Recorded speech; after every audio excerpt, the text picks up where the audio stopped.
Hello दोस्तों, welcome to my channel Kaleem Khan voice. दोस्तों, कैसे हैं आप? उम्मीद करता हूं कि आप सब अच्छे से होंगे और जहां भी होंगे खुश होंगे और ऐसे ही हमेशा खुश रहें। दोस्तों, अगर आपके पास भी कोई स्टोरी है या आपके साथ भी कोई हादसा हुआ है तो हमारे व्हाट्सएप नंबर पर शेयर कर सकते हैं। बढ़ते हैं अपनी स्टोरी की तरफ। आज की स्टोरी एक हॉन्टेड हाउस की है। किसी गांव में एक ऐसा घर था जो भूतिया घर कहलाता था, जहाँ कई तरह की आवाज़ें आती थी। कभी रोने की तो कभी हंसने की, कभी चीखने चिल्लाने की तो कभी गुनगुनाने की। यहाँ तक कि उस भूतिया घर के रास्ते पर एक एक करके कई लोग मारे जा चुके थे, और जितने भी लोग वहाँ मारे जा चुके थे उनका सर भूतिया घर के सामने मिला। ये सब देखकर गांव वाले काफ़ी डर गए। धीरे धीरे उस भूतिया घर का डर गांव भर में फैल चुका था। जैसे ही शाम होती उस घर के सामने से कोई न गुजरता। गांव वाले काफ़ी परेशान हो चुके थे, क्योंकि शहर जाने का सिर्फ एक ही रास्ता था और वो भूतिया घर उसी रास्ते में पड़ता था। जब गांव वाले ज़्यादा परेशान हो गए तो कुछ लोग मिलकर गांव के मुखिया के पास गए। गांव वालों ने कहा, मुखिया जी, कुछ तो कीजिए। कोई भी गांव वाला शहर नहीं जा पा रहा है।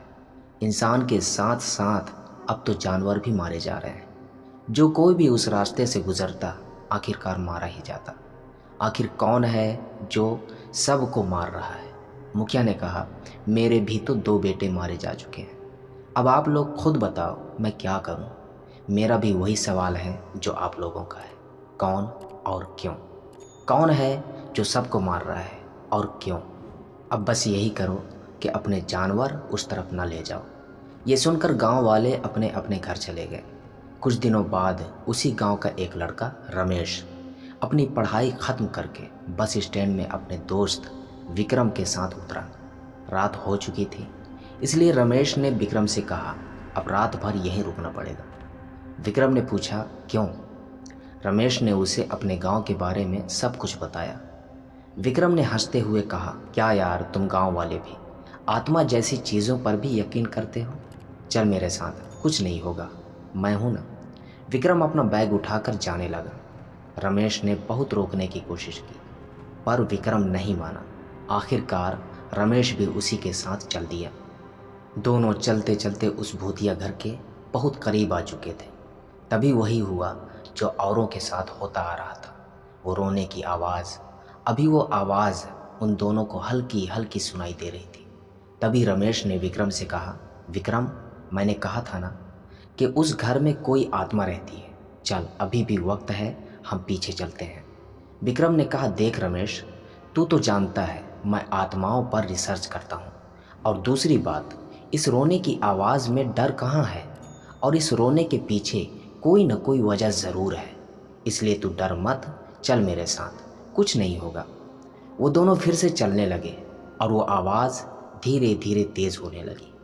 जब वो दोनों उस घर के सामने पहुँचे तो विक्रम खड़ा हो गया और उस आवाज़ को गौर से सुनने लगा। ये देखकर रमेश ने विक्रम को पकड़कर खींचा और आगे बढ़ गया।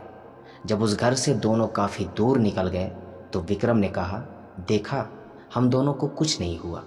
रमेश ने कहा, आज तो बच गए, पर अब रात में कभी भी नहीं आएंगे। ये सुनकर विक्रम हंसने लगा। जब दोनों घर पहुँचे तो रमेश के पिता ने उन दोनों को बहुत डांटा।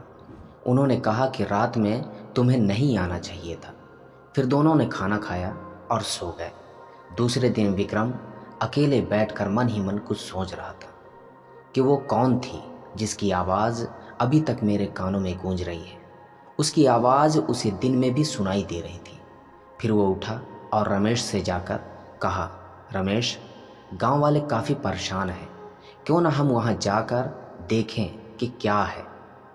और गांव वालों की परेशानी हमारी परेशानी है, इसलिए हमें चलकर देखना चाहिए। रमेश ने कहा, तुझे जाना है जा, मैं नहीं जाऊंगा। मैं जानता हूं कि तुझे वहां क्यों जाना है, तुझे आत्मा पर रिसर्च करनी है, पर मुझे मरना नहीं है। विक्रम ने कहा, रमेश, तू समझने की कोशिश क्यों नहीं कर रहा? थोड़ा सा गौर कर। अगर उसे हमें मारना होता तो कल रात ही मार देती, जिस तरह 5 लोगों को मार चुकी है। मेरा तो मानना यही है रमेश, हर चीज़ के पीछे कुछ न कुछ वजह होती है, कोई न कोई वजह ज़रूर होती है। और इन सब के पीछे भी कोई ना कोई वजह ज़रूर है। कई राज ऐसे हैं जो उस भूतिया घर में दफन है, और मैं ये पता करके रहूँगा, चाहे तू साथ दे या ना दे। रमेश ने कहा, ठीक है, तुझे जो ठीक लगे वो कर, मैं तो नहीं जाने वाला। इधर विक्रम मन बना लिया था कि आज रात वो भूतिया घर जाएगा, और जब रात हुई तो विक्रम ने एक टॉर्च हाथ में लिए भूतिया घर की तरफ चल पड़ा। विक्रम कुछ ही दूर पहुंचा था कि पीछे से आवाज़ आई, और ये आवाज़ रमेश की थी। रमेश भी एक टॉर्च पकड़े चले आ रहा था। अब विक्रम और रमेश दोनों साथ हो लिए। जब दोनों उस घर के पास पहुंचे तो रोने की आवाज़ सुनाई देने लगी। विक्रम ने कहा, चल अंदर चलते हैं। रमेश तो डर से पसीना पसीना हो गया था, और डर भी क्यों न लगे, वो जगह ही इतनी डरावनी थी। जब दोनों दरवाजे के पास पहुंचे तो वो दरवाज़ा खुद ब खुद खुल गया। वो जब अंदर गए तो रोने की आवाज़ बंद हो गई और दरवाज़ा भी बंद हो गया। रमेश ने कहा, मैंने कहा था विक्रम, यहाँ आना ठीक नहीं है, चल चलते हैं यहाँ से। विक्रम ने कहा, चुप यार, तू फट्टू का फट्टू ही रहेगा, चल अंदर चलकर देखते हैं। जब दोनों आंगन में पहुँचे तो उसी आत्मा की आवाज़ आई। उसने रमेश को पुकारा, रमेश तुम आ गए। रमेश डर से कांपने लगा और विक्रम से कहा, विक्रम तू कुछ सुना? विक्रम ने कहा, हाँ, तुझे कोई पुकारा है। रमेश ने कहा, ये कैसी आत्मा है यार, मेरा नाम भी जानती है। विक्रम ने चिल्ला कर कहा, कौन हो तुम, सामने आओ। उस आत्मा ने कहा, पीछे मुड़कर देखो। जब दोनों ने पीछे मुड़कर देखा तो रमेश हड़बड़ा कर बोला, सीता तुम मर चुकी हो। तभी विक्रम ने कहा, क्या तुम एक दूसरे को जानते हो? रमेश ने कहा, हाँ यार, ये तो लखन काका की बेटी है, लेकिन मैंने सुना था कि सीता घर छोड़कर चली गई है।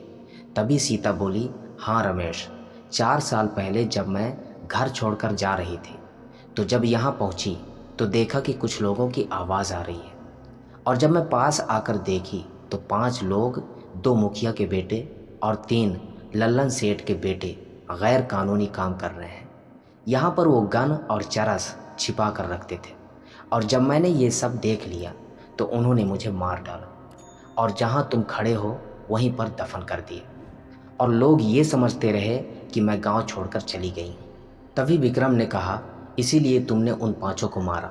सीता ने कहा, हाँ, उनको मारने के बाद मैं जाना चाहती थी, पर मेरा अंतिम संस्कार नहीं हुआ था, इसीलिए मैं इंतज़ार कर रही थी कि कोई आए और मैं उससे बात करूं, पर डर से यहाँ कोई ना आता। आखिरकार तुम दोनों आ ही गए। विक्रम ने कहा, ठीक है, हम जाकर तुम्हारे माँ बाप को बताते हैं। दूसरे दिन रमेश और विक्रम ने पूरे गांव वालों को पूरी बात बताई। सीता के माँ बाप के साथ पूरे गांव वाले उस घर के पास गए और सीता का अंतिम संस्कार किए। सीता को जाते हुए पूरे गांव वालों ने देखा। सीता के जाते ही सबका डर खत्म हो गया।